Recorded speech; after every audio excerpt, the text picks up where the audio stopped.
Well, we're on this theme of Ohio State being compared to Alabama, and then also the national narrative and comparison across the board for the standard, the bar of winning national championships. I'm going to run through these unit rankings according to Athlon's, and I'm going to serve up a unit. You guys, I'll just list the notables. I'm not going to go through all 10. You guys tell me if there's anything that stands out to you. And of course, these rankings aren't perfect. They're preseason rankings, but they give us some indication as to who's strong where. So at quarterback, Oklahoma's 1, North Carolina's 2. That's, of course, Spencer Rattler and Sam Howell. Okay. Alabama's at 6 with an unproven quarterback, of course, and Ohio State's at 9 with unproven quarterbacks. Yes. Anything? Nothing? I'll move on to running backs. Alabama's 1 at running back. Georgia's 2. Ohio State's 7. That sounds about right. I think Teague is okay. I think Teague has a chance, if they start with him to kind of set the tone. But Ohio State's got some other guys, Travion Henderson in particular, Mayan Williams, who deserve to play and are going to show that they deserve to play.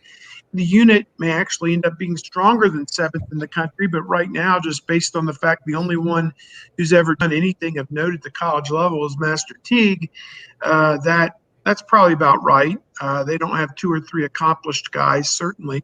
I mean, Mayan Williams had like 15 carries, and people are, agog over how great those 15 carries were, but they were just 15 carries. So, Henderson is going to get his feet wet. And, if he sparks a couple big plays early in the season, it could be his job. So you never know. Interested to see how it all shakes out. I think when your starter is Master Teague and everybody wants to see Master Teague replaced, I think that kind of tells you that if your starter isn't as good as the other players, maybe the unit isn't as good as you think. And if you're relying on a freshman to come up and be the guy. So I think it's a top 10 position group in the nation. I think it's something where they'll be higher maybe by the end of the season than they are now, because I still think they have to find their way as to who it is. But I'm confident in most of the guys in that room that they'll be productive. Yeah, I think everybody has a little bit of a different idea of who the guy should be, because for a lot of them, we've seen glimpses. We saw, of the 15 carries that Mayan Williams, Meatball, had.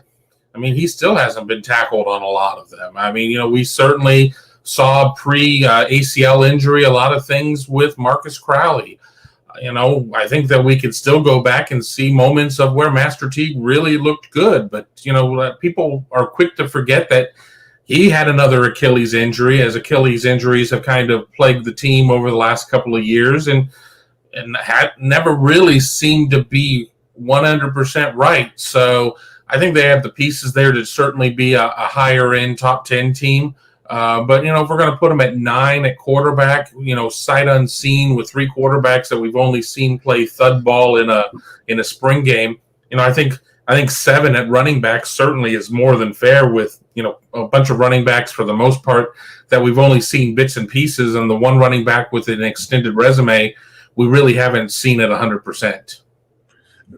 I want to jump back to the quarterback situation because I have Phil Steele's magazine, this year's edition, in front of me, and he has Ohio State in his quarterback position ranks 31 nationally, which is considerably lower than 9th. And in fact, he's got, I believe, he's got Ohio State, I think, 5th in the Big Ten, behind such schools as Indiana at 18, Wisconsin at 20, Purdue at 29, Nebraska at 30, Ohio State at 31. Also of note, Kent State at 14, which, gives you an idea. And this is something I talked about on my podcast today, so I don't want to command this conversation, but also he didn't have any Ohio State quarterbacks in his top in any of his 4 all Big Ten teams. He does 4 all conference teams, so no Buckeyes there.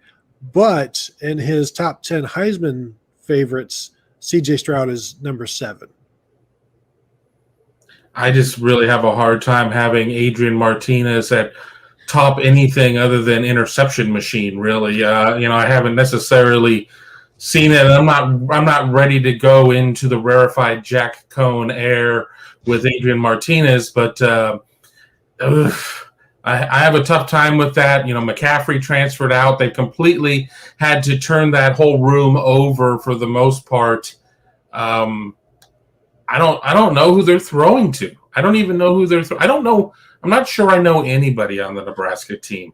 I mean, you could tell me Adrian Martinez still isn't on the Nebraska team, and I would believe you. I don't really know. It's Scott Frost, and that's kind of it. Oh, and Tyreek Johnson. Right. Kevin, you're talking like all he does is throw interceptions. He also fumbles. Well, you need something. We have country and bluegrass. We got country and western. We got both kinds of turnovers. Oh man. And I've got a Nebraska show. You tell Greg Peterson he can call me. I know Greg. You can tell me he can call me. I understand that. I don't think Adrian Martinez is too high in the interception machine, but we throw in the turnovers with the fumbles included. Yeah, he's like setting records there. So however you get him to turn it over, he's going to hand it to you a few times a game at least. Yeah, we'll not digress into Nebraska football because it's a bit of a mess. All right, at wide receiver, not surprisingly, Ohio State's at number 1, Alabama's 2, Nevada's at number 10. I'm sure we'll have a lengthy discussion on that. Nevada, they once had Trevor Inslee as a receiver back in the early 2000s, had over 2,000 yards receiving in a season. And the only reason I bring that up is because he was on my fantasy team and he was freaking awesome. So that's what I have to say about that. Sweet. All right. Yeah, the Buckeyes are loaded at wide receiver. No question there. Alabama's at number 2. All right. Offensive line. Ohio State at number 1, Alabama number 2, Georgia 3. Any issues in the interior offensive line, though? I got the players. They're going to have a great offensive line. It's just a matter. People get wrapped up in the names, and it's not about the names. It's about the quality of the play. And, Stu Rawa will sort through it. Kevin Wilson, Ryan Day, they'll put their heads together and come up with the best 5. You do want to see guys like DeJuan Jones rewarded, Paris Johnson rewarded for putting in the work to make themselves Big Ten caliber offensive linemen, as it appears that they have. But whether they're going to start or not remains to be seen. Matthew Jones is kind of in that boat as well. And what do you do with a guy like Luke Whippler, who may be your best center, but may not be one of your best 5 offensive linemen? So it's going to be very interesting to see how that all shakes out. But you lost 2 great ones with Wyatt Davis and Josh Myers, and now you're going to replace them. But to have both your tackles back, that says a lot right there, because I don't recall either of those guys getting beat a whole lot off the line of scrimmage. And Petit Frere did a bang-up job as a first-year starter. So to my way of thinking, Ohio State's going to have a top 10, top 5 offensive line in the country by the time the season comes to an end, I think, provided there's not wholesale injuries or something, bad happens. Yeah, I wonder where the Ohio State second team line would finish. I mean, maybe nationally we're getting kind of crazy there, but where the second team line would finish within the Big Ten, because I think that Ohio State is blessed with a lot of depth. I'm not exactly sure what the second team tackles look like. Obviously, you kick Paris Johnson out from guard to tackle to put him on the second team. But I was just talking to somebody just yesterday about DeJuan Jones, and they were asking me if he had what it would take to be able to get, be on a first team guard. And I said, well, you got to get Paris Johnson out there. You've got to get his clock moving, get him out there playing. And then honestly, I think it's the runner up between Matt Jones and Harry Miller that slides to the other guard position. So in short, I told him, I think DeJuan Jones is going to be your 6th guy, and he's going to be, potentially a sub at any of 4 positions. but it'll be interesting to see how much they're going to try and get that depth going. I mean, hopefully playing a 15-game season, there should be a lot of opportunity. But with that being said, you also, offensive line is certainly a position that plays as a unit. And I don't know how much upside there is really screwing up that chance to get cohesive, get together, and play as a single acting unit. Yeah, I like DeJuan Jones as the utility tackle. I don't want him competing for a guard spot, because if he wins it, now who's your number 3 tackle?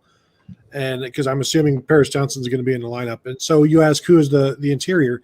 The interior is going to be a 5-star Paris Johnson, a 5-star Harry Miller, and either the number 1 center in the 2018 class in Matt Jones, or the number 2 center in the 2021 or 2020 class in Luke Whippler. So it's like, who's going to take over? Just the guys who are supposed to, and the top recruits at their position in the nation. So yeah, I have no problem with this. And anytime you have the top bookend tackles in the nation, that's a really good place to start. At defensive line, Clemson 1, Ohio State 2, Georgia 3, Alabama 4. I think Ohio State's a little overrated there. I mean, yeah, I think they could finish there. The production's not there. Where's the production? And who, there's questions about what's going on at nose tackle. Just a lot of questions of you've been waiting for Tyreek Smith to do something. You've been waiting for Harrison. And sure, Jack Sawyer is going to be just the world's best, but he's still just a freshman. And not too long ago, Zach Harrison was going to be the world's best, and he may still be.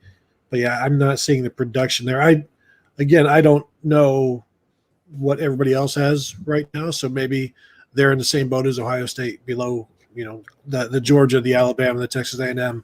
Maybe they're in a similar boat, but Ohio State just has higher recruiting rankings. Yeah, I think a lot of it is name brand recognition, might give them a little bit of a bump. I certainly think they have the potential with the pieces. Does somebody like Jack Sawyer get in there? Does the emergence of a freshman Jack Sawyer make the emergence of a junior Zach Harrison that much better because of where the focus goes? I certainly like some of the depth they have on the interior line, but was this going to be the year that Haskell Garrett, in coming back, is going to be able to be a disruptive force? How many times do we sit there and look at Ohio State defensive line and say, this is a defensive tackle driven team?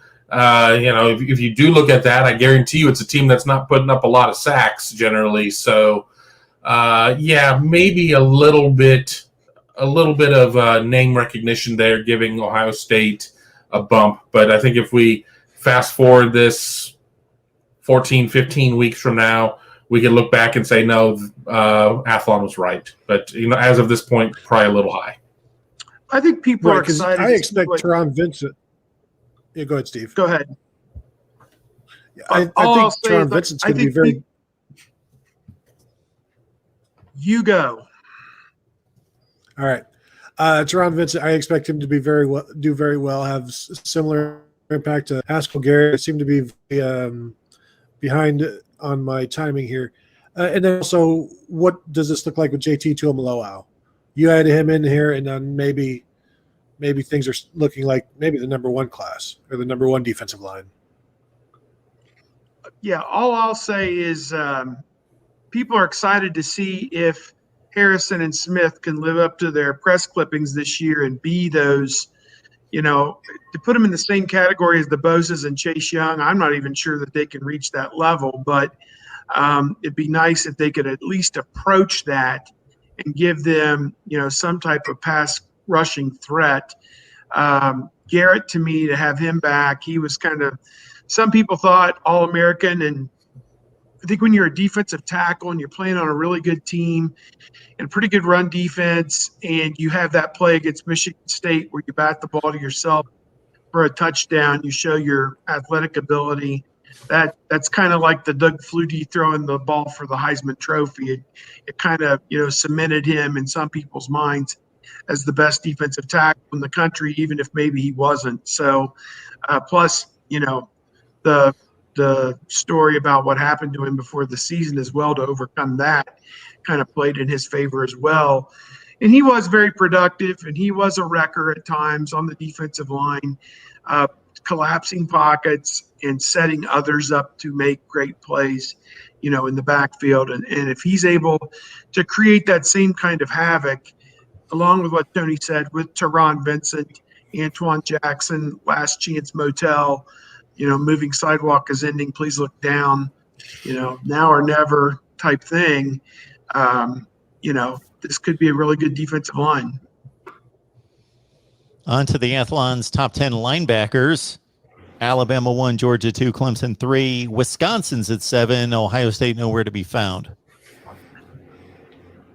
Yeah, I was going to say, back when you would go and get your progress reports when you were in grade school, and sometimes you would get an I for incomplete. This one is an I for incomplete because we don't know what we don't know. Hell, they haven't even officially announced the transfer of Pala Ie na Ote Ote. That certainly changes the complexion a little bit. But even at this point, I don't know what his role is going to be. I mean, is he going – I think that at that point they have 4 or 5 linebackers. They're certainly not going to play like some sort of weird, 3-5-3 hybrid. I hope to God they don't go back to that 4-4 that never worked. But, I think that we certainly could see a good rotation of 4 or 5 guys.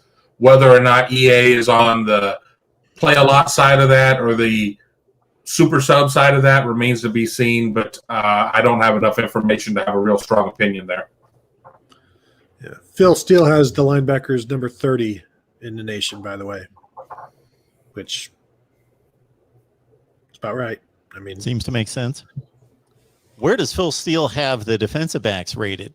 Which, of course, is a position that Ohio State has produced as well as anybody in the country over the past decade or two. Well, he's only got the top 64 secondaries listed, so now they're at 19. 19. Okay. Oh, you're a funny guy, Gerd. You're a funny guy. Athlon's Bama 1, LSU 2, Clemson 3, and on down the line. Ohio State not in here. So what struck me about these what we will call position units, I tried to say that the first time, is that in addition to Ohio State placing in those 5 units and not the linebackers and defensive backs, Wisconsin's the only one that showed up anywhere from the Big Ten in any of their top 10. I counted 6 from the Big Ten. That's Ohio State 5, Wisconsin 1, 23 from guess where? Kent State. The American. Yes, the mighty American Sunbelt. Conference. The SEC. Yeah. Yes. Oh, the same Michigan footprint as the Michigan is Sunbelt. back. Athlon is just SEC. biased. Well, I mean, they are out of Tennessee.